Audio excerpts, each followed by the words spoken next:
Assalamualaikum warahmatullahi wabarakatuh. Ketemu lagi dengan saya Adi Supriyadi. Saat ini kita masih dalam materi seminar perpajakan, yakni membahas terkait dengan penerapan tax planning. Setelah kita mempelajari pengertian dan syarat-syarat tax planning, kita saat ini akan mempelajari terkait dengan penerapan tax planning. Penerapan tax planning pada PPh 21. Yang pertama, penerapan tax planning pada PPh 21 itu adalah efisiensi PPh pasal 21, yaitu mengurangkan PPh pasal 21. Seperti apa mengurangkan PPh pasal 21? Di antaranya adalah memahami ketentuan PPh pasal 21 dan klasifikasi objek PPh pasal 21 itu apa saja. Yang kedua, memahami saat terutangnya pajak PPh 21. Yang ketiga, memahami pelakuan akuntansi untuk PPh pasal 21. Yang keempat, memahami benefit in cash dan benefit in kind. Yang berikutnya, tax planning PPh 21 yakni strategi efisiensi PPh pasal 21 tergantung pada kondisi perusahaan. Yang pertama adalah pemberian dalam bentuk natura. Yang kedua, perlakuan pemberian uang tip dicatat ke dalam biaya entertain. Yang berikutnya, ekualisasi biaya yang terkait dengan objek PPh pasal 21. Di sini silakan teman-teman mahasiswa bisa memberikan contoh perhitungan dalam perhitungan ekualisasi PPh 21. Kemudian ada PPh 22. PPh 22 ini yang pertama adalah strategi perencanaan pajak untuk efisiensi PPh pasal 22, yakni yang pertama memahami ketentuan PPh pasal 22 itu sendiri serta aturan pelaksanaannya secara menyeluruh, memahami kapan saat terutangnya PPh 22 ini. Yang berikutnya, bagaimana perusahaan yang dalam kegiatan usahanya sering melakukan impor barang dan berkewajiban membayar PPh pasal 22. Gunakanlah dia sebagai tax prepaid atau pajak dibayar di muka.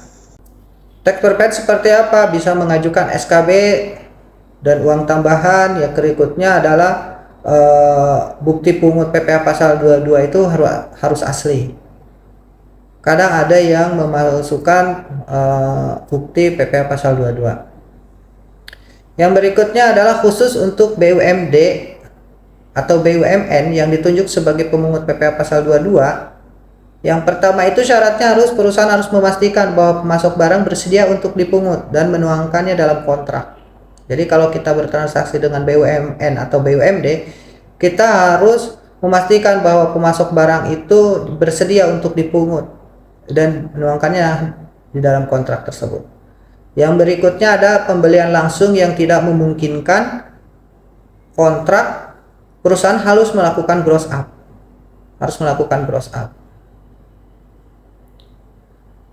Nah, di sini yang harus kita bahas di dalam LMS bisa saya berikan adalah berikan contoh perhitungan PPh 22 dengan teknik gross up. Seperti apa perhitungan PPh 22 dengan teknik gross up? Yang berikutnya ada PPh 23. Strategi perencanaan pajak untuk efisiensi PPh pasal 23 itu diantaranya adalah memahami secara menyeluruh mengenai ketentuan yang mengatur PPh pasal 23 dan bagaimana tarif pemotongannya. Saat ini menggunakan e-Bupot dalam DJP online. Terus memahami saat terhutangnya pajak. Kapan tuh saat terhutangnya PPh 23? Yang berikutnya adalah melakukan pemisahan tagihan antara tagihan untuk material dan jasa. Di split antara tagihan barang, mana tagihan barang dan mana tagihan jasa.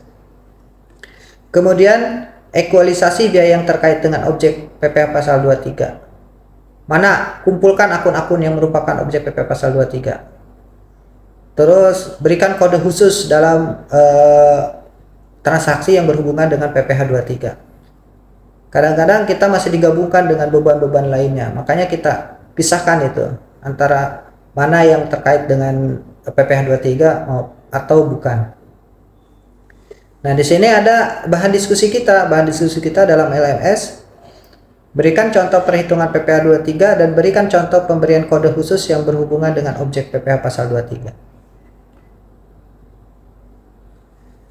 Yang terakhir adalah terkait dengan PPN. Strategi perencanaan pajak untuk pajak pertambahan nilai, seperti kita ketahui PPN itu ada PPN masukan dan PPN keluaran. Yang pertama yang kita bahas dulu terkait dengan efisiensi pajak keluaran. Yang pertama, gunakan fasilitas PPN. Gunakan fasilitas PPN. Yang kedua, terbitkan faktur pajak keluaran. Ini harus wajib ya. Yang ketiga, faktur pajak yang sudah sesuai ketentuan. Pastikan faktur pajak itu sudah sesuai ketentuan atau bukan, belum. Yang berikutnya adalah jika transaksinya menimbulkan piutang usaha, maka terbitkan faktur pajak keluar pada akhir bulan berikutnya.